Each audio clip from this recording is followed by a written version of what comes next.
Баршаңызға сәлем достар. Бүгін сіздермен бешбармақтың қамырының құрамын, жасалу жолын және де өзімнің қамыр жаю әдісімен бөлісетін боламын. Видеоны соңына дейін қарап, лайк басып, комментарий қалдыруды ұмытпаңыз. Қамырдың құрамын сорпамен немесе газды сумен жасаймын.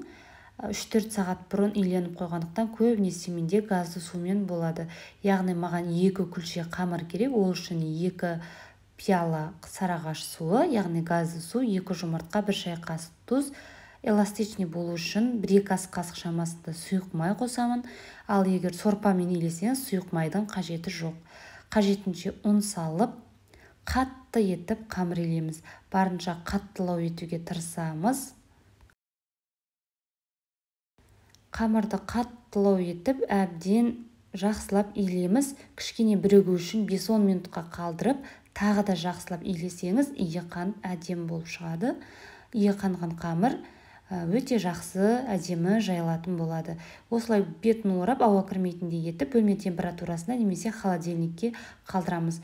Қамырымызды 2-ге бөліп, тағы да бір жарты сағат шамасында қалдырсаңыз, өте жақсы жайылады. Тек қана осы 2 шетін басып, қамырымызды жаю қалпына келтіреміз. Ал енді қамырымызды жаюды бастаймыз. Мен ұн қосып тұрып жасаймын. Прям енді көп ұн қосып жібермейміз. Қажетінше ұнды қосып, жаюды бастаймыз.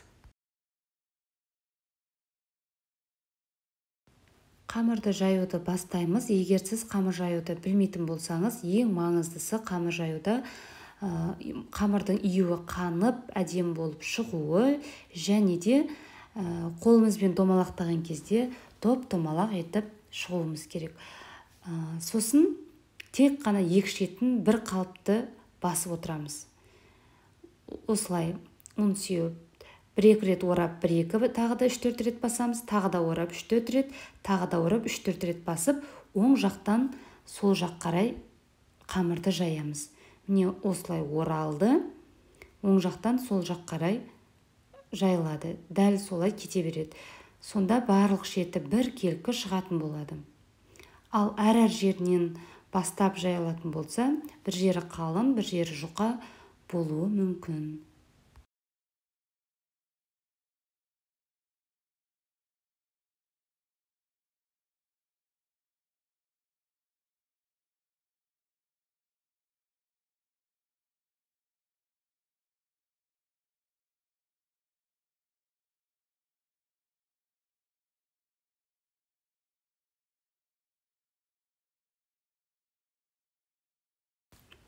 Ал бешбармақтың қамырын кей жерлерде жұқа, кей жерлерде қалыңдау жаюы мүмкін.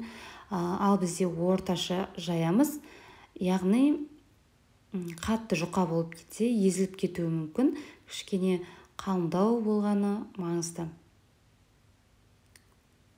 Өзіңізге қажетінше қамырыңызды кесіп, сорпаға дайындаймыз. Ал егер сіз қамырды пісіруден 1-2 сағат бұрын дайындап, осылай жайып кесіп қойғыңыз келсе, арасына ұн сеуіп тұрып қамырды кесіп, ыдысымызға салып, морозилкаға 1-2 сағаттың шамасында сақтауға болады. Яғни менде арасында аздап ұн бар, барлығы әдемі жайылған, әдемі кесілген. Дәл осыны морозилкаға қойып, 1 сағаттан соң сорпаға салатын боламын. Қамыр салу әдісін барлығыңыз білесіздер деп ойлаймын. Сонда да жас қыздар немесе енді үйреніп жатқан қыздар болса, айта кетейін, сорпамыз қатты қайнап тұруы керек қамыр піскенше.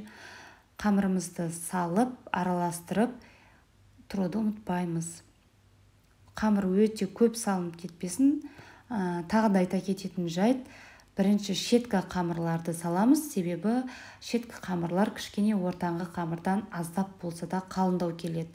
Сосын соңынан барып ортаңғы кесілген қамырларды салатын боламыз.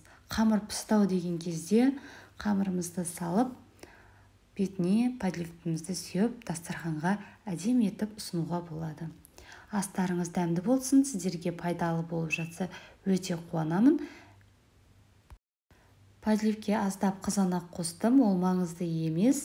мен де кішкене рең беру үшін. Егер дәмін ұнатып жатсаңыз, жұқалап турап болгарский яғни тәтті бұрышта қоссаңыз әдемі болады.